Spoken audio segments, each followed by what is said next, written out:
mayo de 2011 y estamos iniciando nuestro paseo por Dublín, la capital de Irlanda del Sur.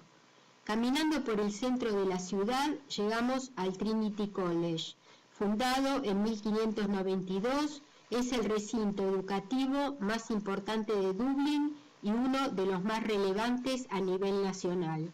Adyacente al parque de St. Stephen Green, empieza la calle Grafton Street. Es una calle peatonal muy concurrida a todas horas y el corazón de la vida elegante de Dublín. Aquí se encuentran restaurantes, cafés, shopping y las tiendas de las principales marcas. Es la zona de mayor nivel económico de Dublín, tanto desde el punto de vista comercial como inmobiliario. En el extremo opuesto de la calle Grafton encontramos la estatua de Molly Malone, modelada en bronce. Representa la figura de una vendedora de pescado que recorría las calles de la zona portuaria de Dublín, empujando su carro y pregonando su mercancía. Su historia es relatada por una popular canción que se ha convertido en el himno no oficial dublinés. El río Liffey atraviesa Dublín de oeste a este, recorre 125 kilómetros hasta que desemboca en el mar de Irlanda. Divide la ciudad en dos zonas bien diferenciadas y está atravesado por numerosos puentes. La antigua iglesia de St. Andrews está hoy convertida en la oficina de turismo de Dublín. El edificio actual se construyó en 1860 cuando la antigua iglesia de 1665 se quemó. Se conservó el aspecto exterior en su totalidad y en el interior mantiene la estructura originaria de columnas y ventanales de estilo sajón. A pocas cuadras se encuentra el castillo de Dublín, original del siglo XIII. Está situado en pleno centro de la ciudad y actualmente tiene un uso ceremonial y algunas dependencias están abiertas al público, salvo en estos días en que se están realizando preparativos para recibir a la reina Isabel en visita oficial. Dublín cuenta con dos catedrales pertenecientes a la Iglesia de Irlanda, la Catedral de San Patricio y la Christ Church. En 1191 se pusieron las piedras de la St. Patrick, que es la de mayor tamaño y toma el nombre del patrono del país. Asentada sobre el lugar donde el propio San Patricio bautizaba a los paganos irlandeses en un pozo, es la Catedral Nacional de la Iglesia Protestante de Irlanda.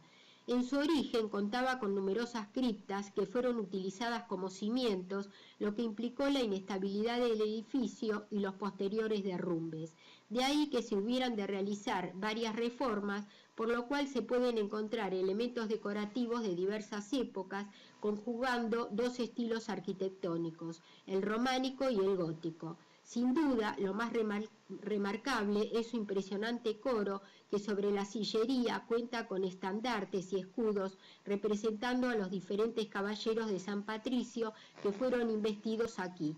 A lo largo del templo se sitúa un gran número de bustos, monumentos y estatuas que recuerdan a algunos de los personajes célebres de la historia irlandesa, entre ellos San Patricio.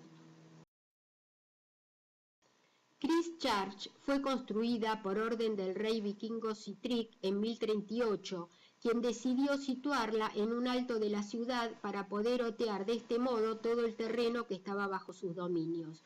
La Christ Church es la catedral anglicana de Irlanda. Las dos catedrales están enfrentadas desde tiempos inmemoriales, ya que cuando los normandos llegaron a Inglaterra e Irlanda, decidieron que la antigua catedral nórdica Christ Church sería sustituida por la nueva catedral San Patricio. El exterior de Christ Church presenta una apariencia recia pero elegante, construido con la piedra gris tan característica de los edificios históricos irlandeses. Destaca una hermosa puerta románica del siglo XII en el lado sur del edificio y un pequeño puente construido en 1870 que comunica la catedral con el Museo de Exposiciones Vikingas conocido como Dublinia. El interior, de gran belleza gracias a sus estilizadas columnas y arcos, ofrece gran cantidad de elementos interesantes para ver. Así podemos observar el sepulcro de Strongbow, una reconstrucción del siglo XIV, muy curioso por mostrar los elementos de la armadura. También hay hermosas tallas medievales en piedra en los capiteles que cierran la entrada de la tienda de la catedral y en el crucero norte. Es de admirar el coro con un grandioso trono arzobispal y con los asientos de oscuro roble que datan de la época victoriana. Sin duda, uno de los lugares que más llama la atención en esta catedral es la evocadora cripta inalterada desde el siglo XIII y una de las más grandes de las Islas Británicas. Formada por un bosque de columnas de piedra tosca, en ella se observan elementos de los más curiosos pertenecientes a distintas épocas, monumentos y piedras talladas medievales, cepos para aprisionar delincuentes, trajes utilizados en la serie televisiva Los Tudor, y lo más impresionante, el conjunto del gato y la rata que se encontraron momificados en los tubos del órgano en 1860 y que probablemente quedaron atrapados allí mientras se perseguían. Vamos camino al barrio del Temple Bar, donde se asentaron los vikingos en Dublín y que debe su nombre a Sir William Temple, quien adquirió los terrenos en el año 1600. En el camino nos encontramos con una estatua de James Joyce, que nos invita a sentarnos un momento a su lado. Si bien el Temple Bar es el pub más mencionado a nivel turístico, en el barrio hay una infinidad de lugares donde tomar cerveza y comer escuchando buena música irlandesa. Esta zona es una de las más activas de la capital y cuenta además de los pubs con interesantes tiendas y teatros. Aquí se han establecido también muchos artistas y diseñadores que exponen sus obras en numerosas galerías. Temple Bar comenzó a transformarse en un lugar próspero, sobre todo a partir de 1991, tras la elección de Dublín como capital europea de la cultura. En sus estrechas callejuelas peatonales es posible detenerse a escuchar música irlandesa tocada por pequeñas bandas o entrar en un pub o restaurante para saborear una cerveza o una deliciosa cena, compartiendo con turistas y dublinenses un momento relajado y alegre. La fábrica Guinness fue fundada en 1759 por Arthur Guinness y en el transcurso de su historia se ha convertido en la mayor fábrica de cerveza de Europa. La cerveza negra Guinness es, junto al whisky, la bebida nacional de Irlanda.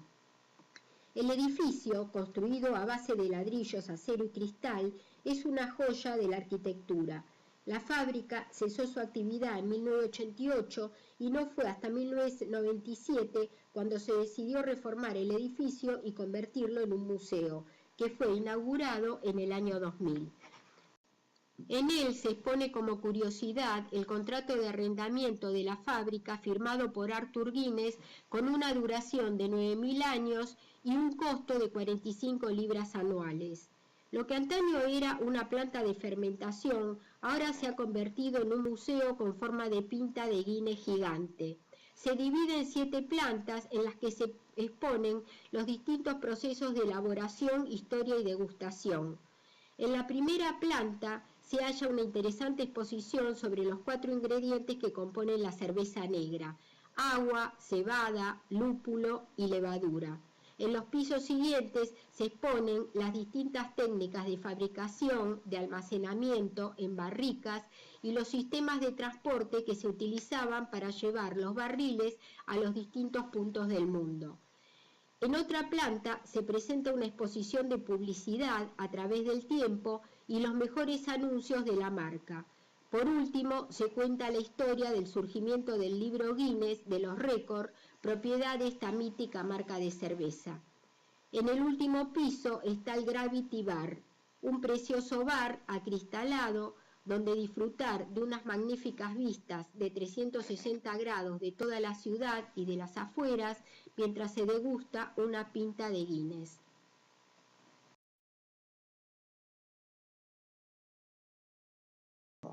Con varias pintas encima, nos vamos para el interior, para el corazón verde de Irlanda. Atravesando campos sembrados y después de perdernos varias veces, llegamos hasta el dolmen Brown Hill. Está sobre una suave colina en las tierras que eran propiedad de la familia Brown, de allí su nombre. Tiene más de 4.000 años de antigüedad. La piedra que oficia de techo pesa cientos de toneladas y se dice que es la más pesada de Europa. Seguimos viaje y llegamos a Leighlin Bridge, sobre el río Barrow. Esta vieja ciudad tiene una fortaleza normanda, el Castillo Black, que fue construido en 1181 y es una de las fortalezas más antiguas de Irlanda. El puente del siglo XIV llena de encanto esta ciudad, que ha obtenido numerosos premios por su belleza medioambiental. Estamos en la ciudad de Kilkenny. En el centro de la ciudad visitamos el castillo construido hacia 1190. Está localizado en una situación estratégica sobre un terreno elevado en la ribera del río Nor y rodeado por bosques y jardines. A corta distancia se encuentra la Catedral de Saint-Canice, del siglo XIII, de estilo gótico temprano. Es la segunda más grande de Irlanda. El lugar donde se levanta ha sido un lugar de culto cristiano desde el siglo VI. Ahora llegamos a la abadía de Hare Point. Es la abadía cisterciense mejor conservada de Irlanda. Fue fundada en el siglo XII como monasterio benedictino y luego ocupada alrededor de 1180 por los monjes cistercienses.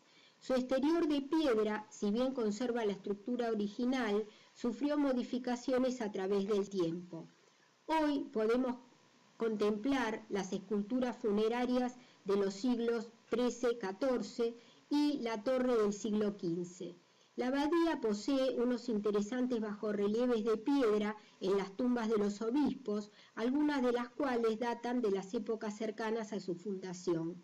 En los claustros originarios del siglo XV pueden verse restos de esculturas de caballeros y damas nobles. Estamos viajando hacia Cork. Es el condado más grande de toda la isla, donde vamos a visitar el castillo Blarney. El camino nos lleva a través de pintorescos paisajes salpicados por encantadores pueblos rurales. En uno de ellos se ubica el castillo Blarney, que guarda la piedra de la elocuencia, de la que se dice que tiene el poder de conceder el don de la palabra a todo el que la besa. La actual construcción data del siglo XV y solo conserva la estructura del edificio y algunas habitaciones. El majestuoso castillo de piedra de 38 metros de altura es la tercera construcción en el mismo emplazamiento. El castillo fue asaltado por el general Cromwell, quien solo encontró a 2 ancianos criados. La guarnición, junto con todo el oro, habían huido a través de un sistema de pasadizos subterráneos que comunicaban con el castillo con la ciudad de Cork a 67 kilómetros. La entrada a la cueva del lado norte del castillo nos permitió adentrarnos en el comienzo del pasadizo. Al llegar a la parte superior del castillo nos encontraremos con unas preciosas vistas de los alrededores. En los jardines del castillo hay una parte dedicada a las plantas venenosas, perfectamente identificadas con carteles que describen sus características y propiedades. La imaginación nos llevó a fantasear con algún príncipe maligno, o por qué no, alguna princesa, preparando brebajes con estas plantas para eliminar a sus enemigos, al estilo Medici. Después de la visita al castillo y el paseo por los jardines, nos sentamos ahí mismo a merendar. Carlos decidió compartir algo de su comida con unos cuervos que sin ningún recelo se subieron a la mesa donde estábamos nosotros. Estamos en Killarney. El Parque Nacional está tan cercano a la ciudad que se puede acceder a él andando. De hecho, Killarney forma parte prácticamente del parque. A través de un pequeño puente y un tradicional cottage comienza el recorrido que puede hacerse a pie o en automóvil, a marcha lenta, porque al costado del bosque nos reciben los ciervos, que hacen su vida sin preocuparse demasiado por nuestra presencia. Pocos metros más adelante se encuentra la estrella del parque, el lago Liane, el más grande de los famosos lagos de Killarney. El castillo de Ross se asienta en la orilla del lago Liane y su imponente figura marca el paisaje del parque. Como fortaleza aún presenta alguna torre y poderosos muros. Fue construido a finales de los años 1400 y fue uno de los últimos castillos en rendirse a los parlamentarios partidarios de Oliver Cromwell durante las guerras confederadas de Irlanda, y solo pudo ser tomado cuando la artillería fue transportada en embarcaciones por el río. Es un perfecto ejemplo de un castillo fortaleza de un jefe del clan del siglo XV. En el lago habitan familias de cisnes que esperaban tranquilos que algún visitante les tirara alguna galletita. Dentro del Parque Nacional se encuentra la abadía de Muir Ross, fundada en 1448 como un monasterio franciscano. Hoy en día, si bien se encuentra sin techo, se halla en bastante buen estado de conservación, especialmente su patio central y el claustro que lo rodea.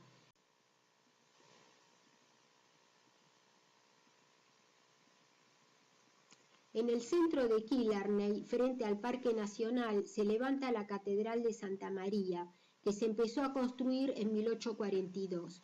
Durante la hambruna irlandesa, entre 1845 y 1849, se usó como hospital y refugio para los necesitados. En 1855 fue consagrada y dedicada a la Asunción de la Virgen María. Su exterior, construido en piedra, es de estilo neogótico. Sus interiores cuentan con espléndidas vidrieras que relatan pasajes de la Biblia y la vida de los santos irlandeses y presentan una decoración de estilo victoriano. Estamos paseando en el llamado Anillo de Kerry, que es un sendero de 170 kilómetros alrededor de la península de Iveragh, en el condado de Kerry, en el suroeste de Irlanda. Es una ruta angosta y sinuosa que lleva a través de 10.000 años de historia, que atraviesa increíbles paisajes verdes, playas desiertas bañadas por el Atlántico y asombrosos acantilados. Es un camino donde se puede gozar de la música tradicional irlandesa, acompañado por una buena cerveza, recibir la hospitalidad típica de sus habitantes y visitar impresionantes yacimientos arqueológicos prehistóricos. La península de Dingle, muy cercana, ofrece también pintorescos pueblos de pescadores, en particular el propio Dingle, con una hermosa costa y unas montañas fabulosas. El pueblo de Dingle nos acerca sus casas de colores, sus pubs y su patrimonio cultural celta, su idioma y su música. Pero Dingle es por sobre todas las cosas un pueblito pesquero, ubicado en la península del mismo nombre, en una de las zonas más bellas de Irlanda, donde se puede conocer el verdadero espíritu irlandés, con su hospitalidad y su interés por conversar y sociabilizar con los visitantes. El habitante más famoso es Fungi, un delfín de 300 kilos que estableció su residencia en la bahía. Dicen que regresa siempre allí por amor, porque en esas playas murió su pareja hace muchos años y por eso tiene su estatua en el puerto. Saliendo de Dingle, comenzamos a transitar hacia el punto más extremo del oeste europeo, conocido como Slea Head. Esta ruta tiene forma de círculo, comienza y termina en Dingle. Rodeada por los tres costados de un poderoso océano, combina en sus paisajes la aspereza de los acantilados, los afloramientos rocosos con la suavidad de las colinas, las montañas rodeadas de depresiones costeras, playas encajonadas entre rocas, colinas verdes con ovejas pastando y el mar rugiente salpicando de olas formidables con pequeños puertos pesqueros, playas vírgenes, montañas, acantilados. Cualquier parte de la península ofrece atractivos y parajes de una dramática belleza.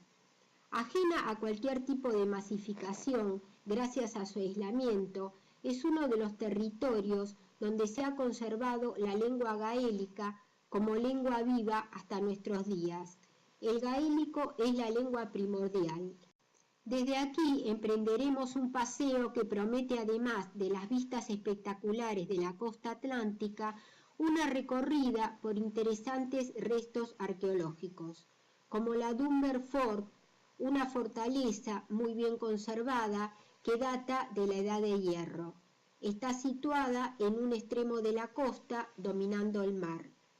Justo al otro lado de la carretera se encuentran las cabañas de Feiján, en forma de colmena, que datan de los primeros años del cristianismo y que fueron construidas por peregrinos y ermitaños que habitaron la zona.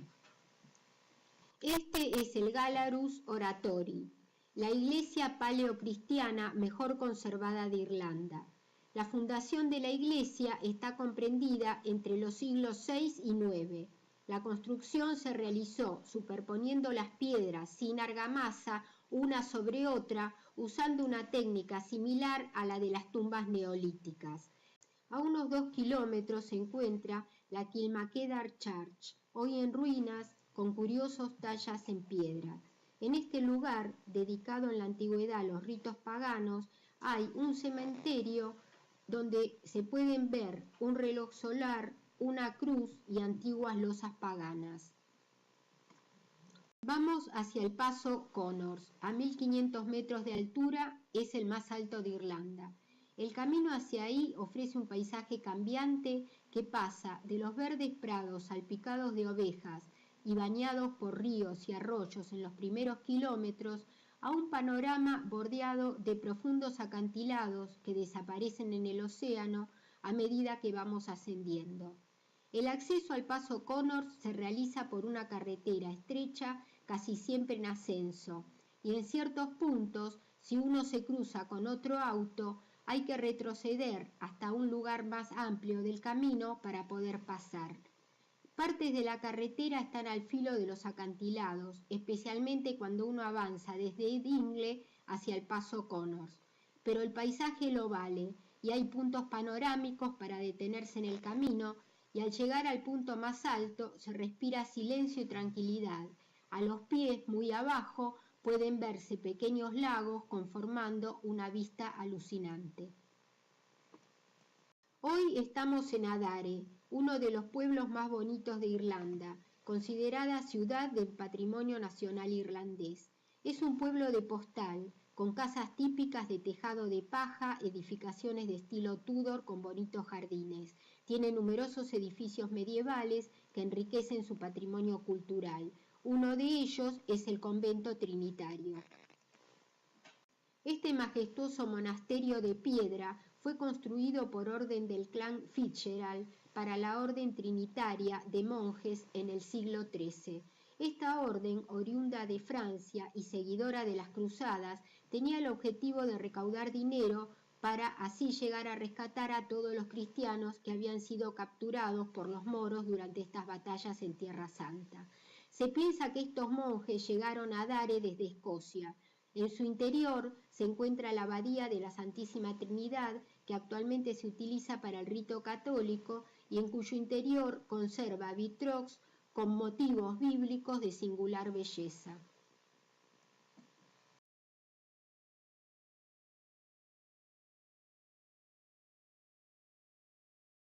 En Adare también visitamos el castillo Desmond, construido a principios del siglo XIII. Se convirtió en una fortaleza estratégica, siendo propiedad de los señores de Kildare durante casi 300 años, hasta 1536, cuando pasó a manos de los señores Desmond, y a poca distancia se ubica la iglesia de San Nicolás, de la cual hoy solo quedan sus ruinas junto al cementerio.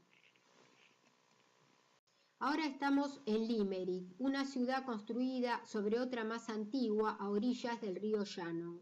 La ciudad data desde al menos la colonización de los vikingos en el año 812, aunque algunos estudios sugieren la presencia de poblaciones anteriores en la zona. Los normandos rediseñaron la ciudad en el siglo XII y añadieron parte de los edificios más notables de la población, como por ejemplo la Catedral de Santa María y el Castillo del Rey Juan. Es desde la parte más alta del castillo que pudimos tener estas vistas espectaculares de Limerick. El castillo del rey Juan I, conocido como Juan sin Tierra, está ubicado en la zona de la ciudad conocido como Isla del Rey, junto al río Shannon. En 1197, Juan I, rey de Inglaterra y señor de Irlanda, comenzó la construcción del castillo que se terminó alrededor del 1200. Juan I reinó sobre Inglaterra desde 1199 hasta su muerte en 1216. Se había ganado el apodo de Sin Tierra debido a su carencia de herencia por ser el menor de los hijos. Sin embargo, sucedió en el trono a su hermano mayor, el rey Ricardo I de Inglaterra, Ricardo Corazón de León. Del castillo se conservan los muros exteriores y las torres fortificadas. En el interior del castillo se recrean las figuras de personajes históricos: Juan Sin Tierra, Guillermo de Orange con su esposa María Estuardo, reyes de Inglaterra y Escocia, Juan I con Luis XIV, y también se representan escenas de la vida en el castillo como la fabricación de monedas. A pocas cuadras del castillo se ubica la Catedral de Santa María. Fue fundada en 1168 en un lugar donado por Donald More O'Brien, rey de Munster. Está situada en el antiguo barrio medieval de Limerick. Los estudios indican que partes de la estructura original están incluidas en la actual iglesia, como la fachada oeste, que fue la entrada principal del palacio vikingo sobre el que se asentó la catedral. Dicho palacio era el centro administrativo y de gobierno de la temprana ciudad medieval vikinga establecida en Limerick. Si bien la catedral sufrió muchos cambios mientras la ciudad iba evolucionando a su alrededor, conserva en su interior algunos sepulcros medievales y el campanario que aloja antiquísimas campanas que llevan siglos llamando diariamente a misa.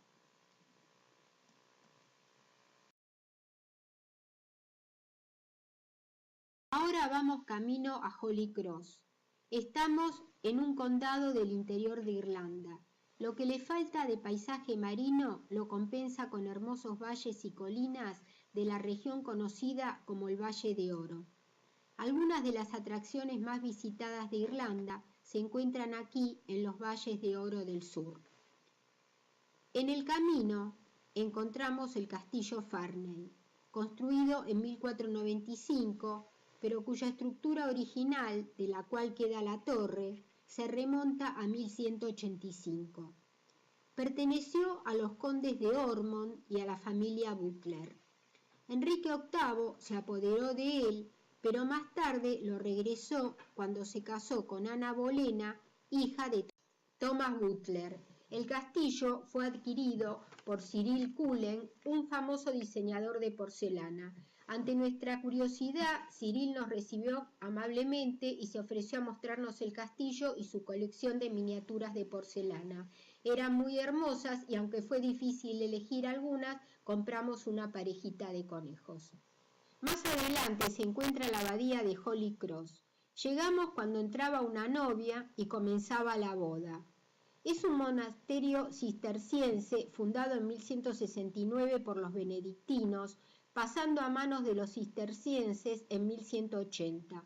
Con el tiempo, la abadía se convirtió en un centro de peregrinación muy importante y durante la Reforma pasó a ser un lugar de encuentro de las víctimas de la persecución como símbolo de inspiración de la fe católica. Tras la guerra de Cromwell, la abadía quedó en ruinas. En 1882 fue declarada Monumento Nacional y en 1969, al cumplirse su 800 aniversario, la abadía fue restaurada, convirtiéndose en un templo católico. El Vaticano donó en esa ocasión una reliquia autenticada de la Cruz de Jerusalén o Cruz de las Cruzadas. Hicimos un alto en el camino en uno de los tantos bosquecitos que hay al costado de la ruta, con mesas y bancos para hacer picnic. Ahora estamos en Kilmallock, una ciudad histórica que conserva restos medievales como la puerta del castillo del rey Juan. También se conservan los restos de la abadía. El convento dominicano o priorato de San Salvador fue creado en 1291. Era un edificio rectangular, simple. Alrededor de 1320 se construyó una torre, una ventana se insertó en el brazo sur del crucero y una extensión de la abadía hacia el sur. En 1541, cuando el monasterio fue disuelto y confiscaron sus terrenos y edificios, los monjes abandonaron el convento, al cual volvieron en 1622. En 1790 el convento de Kilmallock fue finalmente abandonado. La ciudad fue de gran importancia estratégica en la época medieval y en consecuencia con frecuencia se convirtió en un objetivo en tiempos de guerra. También visitamos en Kilmallock la iglesia de Pedro y Pablo, construida hacia 1879. Es uno de los mejores ejemplos de arquitectura típica de la iglesia de Irlanda, con sus hermosas vidrieras, el rosetón de la entrada principal y sus paredes de piedra. Algunas de las vidrieras de la iglesia nueva están inspiradas en las ventanas de la antigua abadía de Kilmallock. Estas ventanas muestran escenas de la Catedral de San Juan, la Catedral de York, el convento dominico y la ciudad de Kilmallock.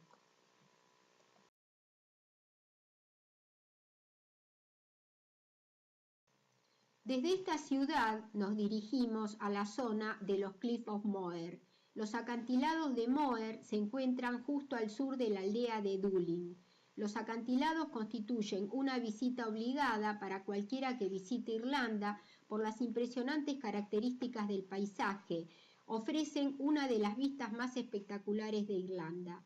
Estos colosos de piedra alcanzan una altura máxima de 240 metros sobre el nivel del mar a lo largo de 8 kilómetros. La Torre de O'Brien es una torre redonda de piedra en el punto medio de los acantilados. Fue construida por un descendiente del alto rey de Irlanda, Brian Boru. Los acantilados toman su nombre de una antigua fortaleza que alguna vez estuvo en el punto más meridional de los mismos. Las aves que viven en ellos se estiman en 30.000 y comprenden unas 20 especies. Incluyen frailecillos del Atlántico, halcones, gaviotas, cormoranes, cuervos. Muy cerca de los acantilados se encuentra el puerto de Doolin, desde donde parten los ferries para cruzar a las islas Aran, que guardan importantes restos neolíticos. La excursión puede hacerse cuando el tiempo lo permite. Nosotros estuvimos 3 días en la zona esperando poder cruzar, pero la lluvia y el viento hizo que nos quedáramos con las ganas. Esta es también la zona de los Burren, que abarca una superficie de 160 kilómetros cuadrados y está conformada por enormes aceras de piedra caliza con fisuras llamadas clints. El hombre se asentó en la zona desde la edad de piedra. Evidencias de sus viviendas y tumbas están ahí representadas por grandes dólmenes. Los Burren son famosos por su vegetación con plantas que también se encuentran en las regiones del Ártico, los Alpes y el Mediterráneo. La zona es muy similar a un paisaje lunar. El nombre de Burren significa lugar pedregoso en gaélico. Los Burren estaban bajo un océano tropical durante más de 360 millones de años. El movimiento tectónico convirtió este antiguo fondo de mar en una magnífica meseta cubierta con piedra caliza. Fue después de la edad de hielo que el paisaje pasó por períodos de tundra e incluso de bosque. La evidencia sugiere que siglos de erosión han producido este territorio de pavimentos de piedra caliza fisurada, lagos desaparecidos y montañas en terrazas con cuevas subterráneas.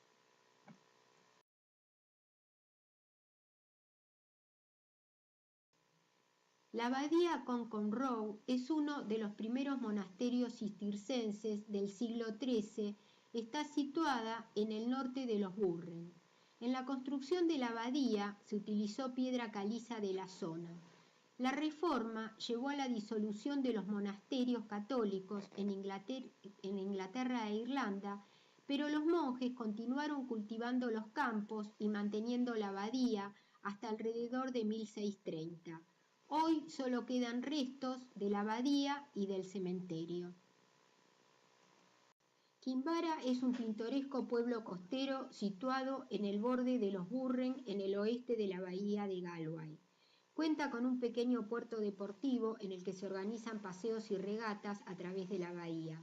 Una de sus atracciones es el castillo Dunway, construido en 1520 por el clan O'Higgins, una familia que habitó la zona desde alrededor del año 600.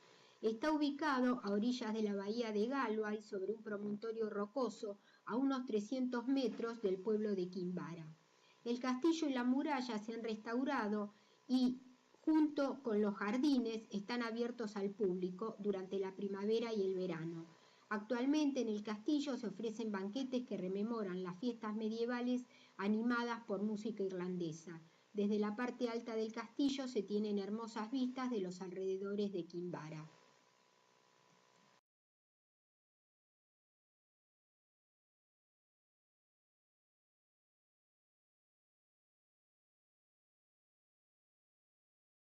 Unos kilómetros más adelante encontramos los restos del monasterio de Kilmaduagh. Según la leyenda, San Colman MacDuagh estaba caminando por el bosque de Burren cuando su cinturón cayó al suelo. Tomando esto como una señal, construyó su monasterio en este lugar alrededor del año 600. El cinturón, salpicado de gemas, desapareció durante siglos para finalmente ser encontrado en el monasterio y ahora puede verse en el Museo Nacional de Irlanda. Junto al monasterio se construyó una torre redonda, notable por su altura y su inclinación, de más de medio metro de la vertical. La torre, de más de 30 metros de alto, servía de refugio a los monjes cuando eran asaltados debido a las riquezas que guardaban. Ya terminando nuestra recorrida por Irlanda, llegamos hasta el castillo de Trim, ubicado en la ciudad del mismo nombre en el condado de Meath, cercano a Dublín. Fue construido a orillas del río Boyne entre los años 1174 y 1206. Ocupa una superficie total de unos 30.000 metros cuadrados, lo que hace de él el mayor castillo de Irlanda, a la vez que se trata del mayor complejo de Europa de la llamada arquitectura normanda. El edificio principal, llamado Torre de Guardia, tiene 3 pisos. Los restos conservados de las murallas del castillo de Trim datan de mediados del siglo XIII. Algunos otros edificios o componentes del castillo de Trim han sobrevivido también hasta nuestros días. Una barbacana redonda, elemento de fortificación que protege una puerta, que se encuentra inserta en la muralla y que sirve como puerta de acceso al castillo desde la ciudad de Dublín. Una casamata de guardia cuadrada emplazada en el lado que cae hacia la ciudad, denominada Puerta de Trim. Los cimientos de un gran salón, fechados hacia mediados del siglo XIII, así como una ceca o fábrica de acuñación de moneda. Aunque emplazado a 40 kilómetros de distancia del mar de Irlanda, era en esa época accesible para los barcos que podían remontar el río desde su desembocadura. A finales de la Edad Media, el castillo de Trim era el centro administrativo del condado de Meath y señalaba la frontera norte de una región de los alrededores de Dublín que estaba siendo fortificada por los ingleses en su política de dominio sobre el territorio irlandés. En terrenos del castillo se levanta el puente más antiguo de Irlanda, que data del 1300 aproximadamente. Cerca de Trim está situada el área arqueológica de Brunna-Boyne, que abarca 2 importantes complejos, Knowe y Newgrange. Construidos los dos en la misma época, el túmulo de Knowe sobrepasa a Newgrange en tamaño e interés arqueológico, lo que lo convierte en uno de los más importantes de Europa Occidental. Las excavaciones han descubierto primero un corredor de 34 metros que conducía a una cámara central, encontrándose más tarde, en 1968, otro corredor de 40 metros en la cara opuesta que conduce a otra cámara que no está comunicada con el primero. El túmulo principal se encuentra rodeado de otras 17 tumbas y unas 300 losas grabadas, constituyendo el yacimiento arqueológico con mayor importancia artística de Europa. La actividad humana en el túmulo, constatada, se alarga desde miles de años. Los Baker ocuparon el lugar durante la Edad de Bronce, los celtas en la Edad de Hierro. En el siglo VIII y IX se usó el túmulo como fuerte circular y en el siglo XII los normandos construyeron un castillo sobre él. El otro complejo arqueológico dentro del área es Newgrange. Fue construido aproximadamente entre 3300 a 2900 años antes de Cristo, de acuerdo con fechas del Carbono 14. Esto lo hace 500 años más antiguo que la Gran Pirámide de Giza de Egipto y 1000 más que Stonehenge. Permaneció perdido durante más de 4000 años debido a una disminución del montículo hasta que en el siglo XVII fue descubierto por gente que buscaba piedras para la construcción y lo describieron como una cueva. Newgrange fue excavado y restaurado entre 1962 y 1975. Consiste en un enorme montículo hecho de piedra tallada por el hombre y turba en el interior de un círculo de 97 grandes guardacantones, coronado por un muro inclinado hacia adentro de cuarzo blanco y granito.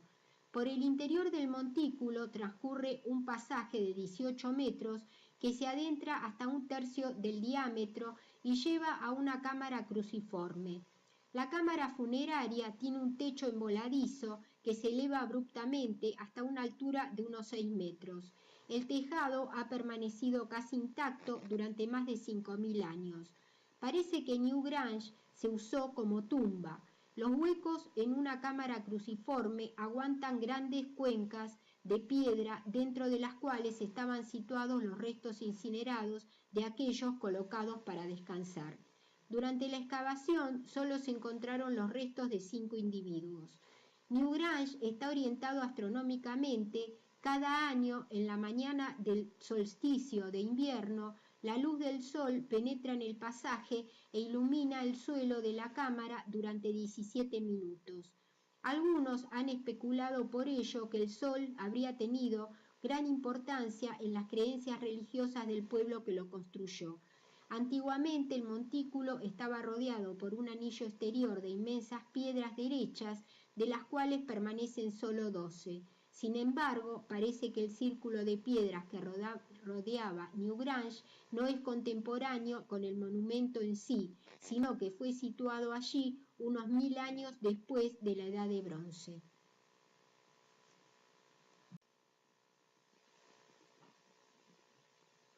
La colina de Tara, o colina de los Reyes, es una elevación de escasa altitud cercana a Dublín, famosa por haber sido la sede del gran rey de Irlanda. Desde la llegada de los celtas a la isla hasta la invasión de Richard de Clare en 1169, la colina de Tara fue el centro político y religioso de Irlanda. En el área, las estructuras más destacadas son el asiento real, en cuyo centro se erige la piedra del destino, en la cual eran coronados los reyes. Según la leyenda, si la piedra rugía 3 veces, confirmaba que el coronado era el verdadero rey. Al norte se encuentra una pequeña tumba de corredor neolítica conocida como el Montículo de los Rehenes, que data del 2000 a.C. Posee un corto pasillo que está alineado con la puesta del sol del 8 de noviembre y del 4 de febrero, que son las fechas en que se celebraban las antiguas fiestas célticas. Y ya nos vamos de Irlanda llevándonos en nuestra memoria sus paisajes, su música, la amabilidad de su gente y en nuestro paladar el recuerdo de las pintas de Guinness que saboreamos.